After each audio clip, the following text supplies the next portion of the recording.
सुरुवातीला आपण पाहणार आहोत लक्षवेधी अशा 3 महत्त्वाच्या बातम्या। पहिली लक्ष वेधून घेणारी बातमी आहे अर्थातच क्रिकेटची। आज दुबईमध्ये आयसीसी चॅम्पियन्स ट्रॉफीसाठी अंतिम सामना होणार आहे। दुबई इंटरनॅशनल स्टेडियमवर दुपारी 2:30 वाजता हा महामुकाबला होणार आहे। भारत आणि न्यूझीलंड या दोन्ही संघ ट्रॉफीसाठी भिडणार आहेत आणि त्यामुळे क्रिकेट प्रेमींमध्ये एक वेगळाच उत्साह पाहायला मिळतोय। अनेक ठिकाणी भारताच्या विजयासाठी होम हवन सुद्धा केले जाते।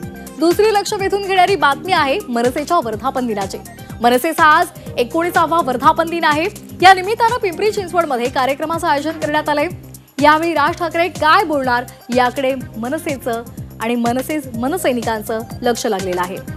तर तिसरी महत्त्वाची बातमी आहे पुण्यातील विकृत तरुण हा गौरव आहुजा याच्या हाती आता पोलिसांच्या बेड्या पडलेल्या आहेत। ससून रुग्णालयामधून गौरवला येरवडा पोलीस ठाण्यामध्ये आणण्यात आलेला आहे। आज त्याला कोर्टात हजर केले जाणार आहे।